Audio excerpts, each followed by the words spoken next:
Basics of Life. My name's Ken Burkey. John Loera is here, and aren't you excited? That sounded excited. One of the struggles I have with John is I'm just so jealous of you. Oh, I understand that. Wait, are we talking about see that. Are we talking about pride or envy? So, yeah, because you're handsome, you're smart. The shirt, my velour shirts. Is that velour? Oh, I don't know. Yeah. Microfiber. All right. I guess anything's in style now. Yeah, I mean, I'm just jealous of your Hair. 1988 Ford truck. What year is that? It is an 88. Is it really? It's an 88. Oh my gosh, I know nothing about cars. That was just a total guess. You can drive it anytime you want. No, because every time he drives his 88 black Ford truck, he gets pulled over. Because people are envious. Or you look like a criminal. Yeah, well, that's too. Yeah. Hey, let's talk about something I think is very important, not only for kids, but for all of us as adults, as Americans, and that's this envy thing that, our media plays a lot too. Right. We call it Facebook envy now, where people put the highlights of their life on Facebook, and then other people look at it and are envious, and then that creates depression or comparison and all that. So it's kind of an important topic because envy doesn't really bring a lot of good things to us. No, it's when you say that, I think that when you think about the definition of envy, it's really defined as having discontent over somebody's abilities, their qualities, or their successes. And the word discontent just epitomizes that, because you think about it and you look at somebody else, and it literally keeps us in this place of discontent. So if you look at it from the sheer fact of our lives, and we talk a lot about living a contented life and really making the most of life, when we're focused on those sorts of things outside of ourselves and what other people have and what we don't have, the problem is we live a discontented life. Yeah, There's and I no think satisfaction. Right, and it discounts us. And it discounts us. It discounts our uniqueness and what we have to offer to the world, and it really affects our self-esteem. It affects a lot of things. Well, you think about it, and relationships. The probably the most basic human need that we have is relationship. And we look at this, and the Bible talks a lot about relationships, and one of those things that keeps us from really healthy relationships, being in those relationships and fully embracing those, is having envy. Right. It's just this slippery slope, because what ends up happening is it first of all does disrespect ourselves, but then it also takes us out of how we feel about other people. Yeah. So how do you really embrace this whole loving others as the Bible talks about, and truly having healthy relationships? It really takes us out of that. Yeah. So, John, what does Dr. Phil say about envy? I don't know. I'm envious of him because he gets to be on TV. Well, we're on TV, so I guess I should. Yeah, and we kind of have the same viewership, size-wise. Yeah. We get paid. You just a don't have more. The accent. The Texas accent or whatever it is. He's got a cool hairline. It's very, very, very unique. So, I think, too, it's funny because you think of envy as one of the 7 deadly sins. Yeah. And so it's like, don't envy. Well, I think don't envy because it's just not good for you. You know what I mean? It's not like, okay, I don't want to envy because that's wrong. It's like, it's wrong because it affects you. It affects your relationships. It affects your joy. It affects your dreams. It affects what you can become because you're so busy comparing. Takes you out of yourself, basically. There's 2 things to think about that when you look at envy and how this does affect us, and I think we have to see both of these things because they're similar in some ways, but they are different. And it's kind of a self-evaluation of this, which is sometimes hard to go, do I really do this? Because on the outside, it's hard to say, yeah, I'm envious of. People aren't just walking around going, man, I'm really envious, other than you telling me that right now. Right, which I was lying. I'm really not very envious of John. But the first way we end... I'm sad for you. I have empathy. I feel sorry for you. Yeah, but the first way that we have envy is when we say, I want what you have. That's the first type of envy, because there's 2 types of envy. It expresses itself in 2 ways, and that first one is, I want what you have. And this is 88 Ford truck. Okay, but that's true. It's the keeping up with the Joneses sort of envy. So we live in a culture that is that way, right? It's all around us that we're inundated by advertising, media, television, magazines, whatever that is, that says, you need this, or these are the people that are the, to strive for, to be like, or whatever that is. And so we start to get into this place that says, I want that, And this is the part in definition that really, truly keeps us in that place of discontent, because we're not happy with what we have, right? And so you look at that and you say, it's easy to go along. I speaking of my old truck, it's a funny thing, because my neighbor not too long ago bought a brand new truck. Yeah. And I'm sitting in this, I'm checking this truck out. I'm really fine with my truck, but all of a sudden I'm sitting in this truck, and that new car smell is addictive. Yeah. There should be support groups for that smell, right? But I start finding myself going, well, I should have that. I do as well as they do, and I deserve that, and this and that. And I find myself, and it's not that it's bad to buy a new truck, but it's like, in the bigger sense, we do that in all different sorts of ways. Yeah. And all of a sudden, what I at once was contented with, all of a sudden I'm thinking, okay, now I'm not liking what I have. So this is interesting you say that, because C.S. Lewis, it was either C.S. Lewis or Dr. Oz. No, I'm kidding. Dr. Phil. No, he said, what we usually define as greed is not, it's envy. That's right. That's exactly right. Because it could be, oh, you're just being greedy. No, you're not being greedy. You're being envious. Because it's usually when we're comparing that we want more. Absolutely. And I think you just hit the nail on the head, because the thing that we have to deal with this, I want what you have, is comparing. Yeah. The minute we start comparing, it's a slippery slope. Yeah. Because we fall into that trap that we are going back to that place that says, I'm filtering everything through what I don't have. What I'm not, what I don't look like, what I'm not successful at this. And it gets close to home in those areas that we look and compare that's similar to the things that we do, So if we have a profession or a hobby or whatever that is, and we look at people that are in those similar positions, we're even way more vulnerable in those, where we start to compare and go, so instead of celebrating somebody else going, man, that's cool that they're successful at this, I start to look at it in myself going, this is what I'm not, right? This is where I should be this. And it really attacks our self-esteem and ourselves. Yeah, right. And it's a powerful thing, because we think of some of it as innocent, because it's all around us, where we go, okay, we're inundated with all this, you should have this, you won't be happy until you have that, or you should look this way. But it is very, very invasive, more than we even realize. I agree. And you kind of go along going, why am I always thinking about what I'm not? And so often I find it's in that comparing side. So I think that's an important thing for us to look at in this first way that envy kind of manifests itself is, I want what you have, but it's that comparison. So what's the second way? Second one is actually a darker side of envy, and I think it's the harder one for us to actually face. Because one thing is to say, envy says, I want what you have. The second side of envy says, I don't want you to have it. That's a tough side, but it is a reality. I mean, I look at it even in myself and go, one thing is to say, I wish I had those things, but envy can actually go down a path where we start to look at others and resent them because they have it. Right. And this is an important one, because what happens with this is what kills our relationships. That I start to actually have animosity towards somebody because they have it. Wow. One thing is to go, hey, I wish I have it, and I have animosity toward myself. But when I start to look at somebody else and go, I don't want you to have it, and I don't like you because you do. Right. That's an ugly side of envy. Yeah. Well, and again, I mean, when you're living in that space, that's not a very joyful, happy space. It's not a very creative space. It's not a space of moving forward. You get really stuck. Yeah. Or actually moving backward. And the indicator of that is, I think we have to look at it, because the comparing thing is that first part of that, again, that we're always comparing, but then it goes to another level, and it goes to criticizing.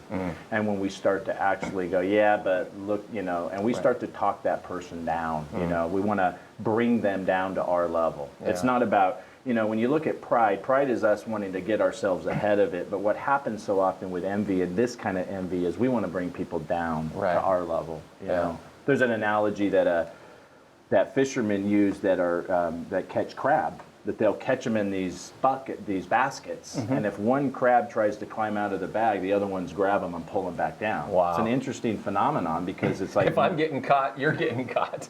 So we don't like to admit it, but we look at envy and go, I don't want you to have it. Yeah. I want to bring you down with that. And I think it's why so often, why do people gravitate to things where you see people's failures? You know? Yeah, and I think, I mean, on a very narcissistic, superficial level, but I think that's the sensation in the media is we love to see people fail. We love to see people crash and burn. Yeah. Makes us feel better. It does, and I think that's the... It makes us feel better short term, but right. yeah. It's a slippery slope because, again, it ultimately keeps us in this place of discontent. You know, it's interesting on this second one of envy because the Bible tells us, you know, we use a scripture a lot that says, you know, be happy for those who are happy and weep with those who weep. But envy reverses that, you know. So in this kind of envy, we look at it and go, what we're really doing is we're sad or weeping when somebody's happy, and we're actually happy when somebody's weeping. Wow. We just get that completely backwards. And that's not what we're called to do. And ultimately, again, it hurts us because we stay discontent. And the second thing is that it hurts our relationships. Yeah. You know? Yeah, and I've always said it's easier to mourn with someone who's mourning than to rejoice with someone who's rejoicing. Because, you know, that's celebrating someone's success. I promise, all the other shows I will never talk bad about you again, Joe. I promise. I would appreciate that. Because this is kind of an intervention here, because I've been watching the other shows. Right, and I don't know why, all of a sudden I just say, yeah, John's no good. John's just blah, blah. No, so this is just kind of our human nature. Yeah. How do we combat this? Because it's not like, oh, I'm going to choose today not to be envious, because these things sneak in. They do, very quickly. Right. So it is the question, going back to that scripture, of how can you really, truly be happy for somebody else? How can you really, truly embrace that and deal with this envy thing? And at the end of the day, not to oversimplify it, but the reality is that you cannot be happy for somebody else unless you're happy with yourself. That's really the bottom line. Wow. Okay. Well, we should have saved more time, because that's huge. It is, and it really equates to being healthy. You know, it really does, because so much of this, it is amazing that people who are healthy, and when I say healthy, I use that term happy, but it's okay with themselves, see it for what it really is, are more contented than anybody else. Right. Yeah. And it doesn't mean it's perfect. It doesn't mean you got everything working for it. It's seeing it for what it really is. Yeah. And so I have to look at myself and deal with all of this in my own self before I can actually truly be happy with somebody else. Yeah. Because then the comparing game goes away. Right. You know, it's like this person who is doing well, it doesn't say anything about me. Right.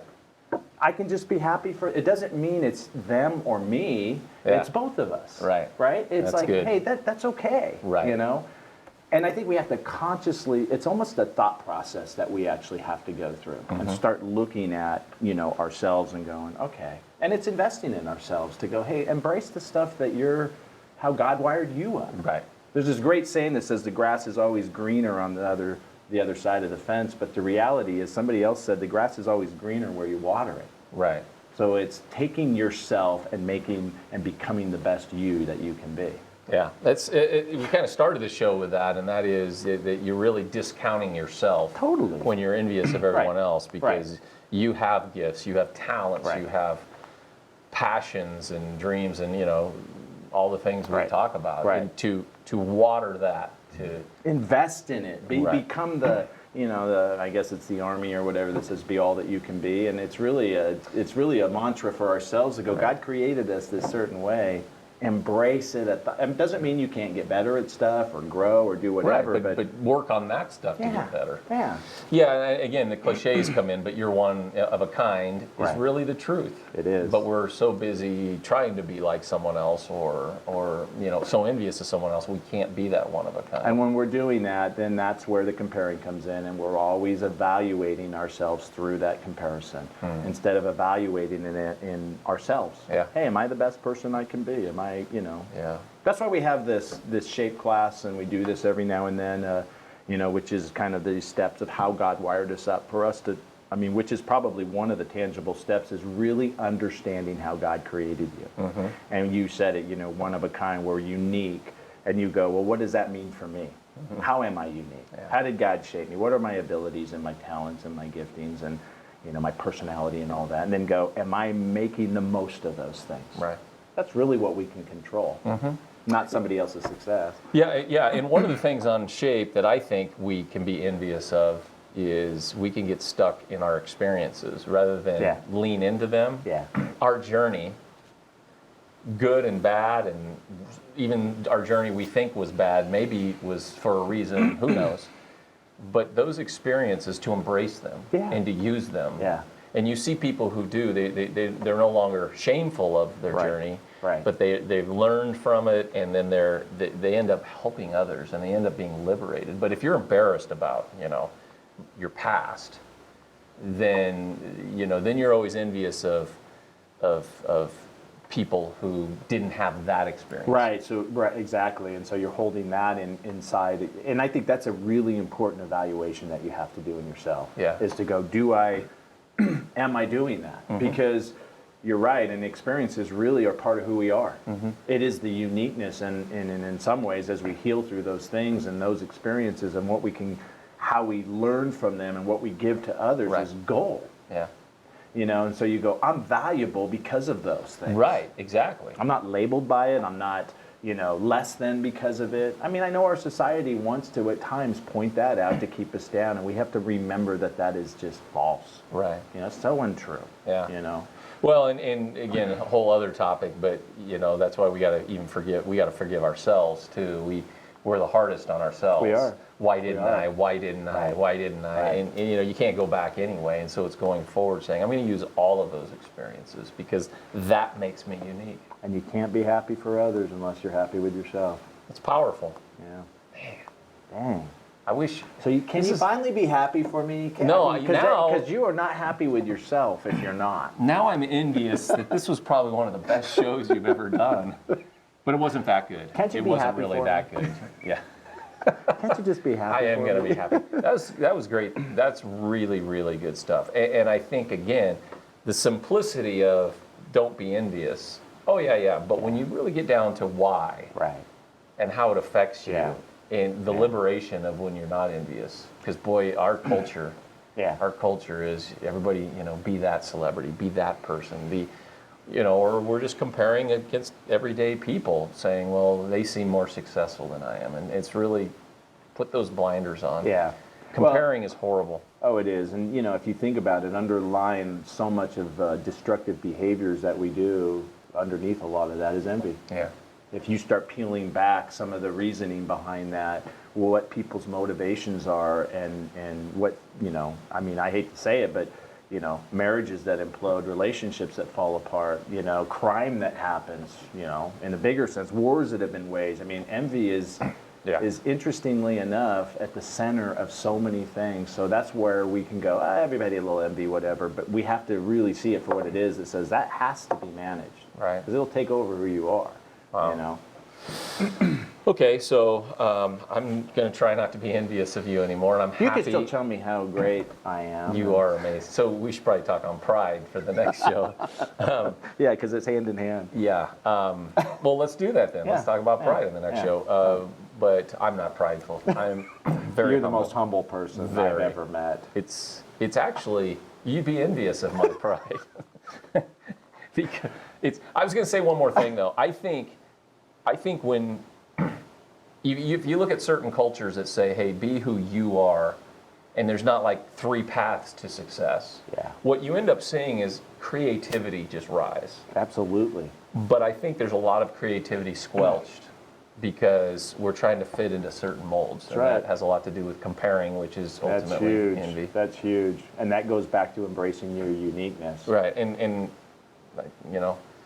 the world needs each person's uniqueness. I love, God says, He says, you were created, you specifically, all of us, for a specific purpose that only you can do. Yeah. And I look at that and go, so it's not conforming to what somebody else is doing. He is everything about me.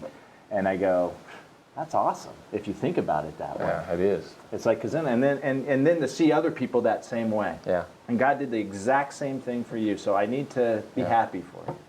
I think sometimes, we're out of time, but thank goodness we're out of time. John is exhausting me. It's because you feel guilty.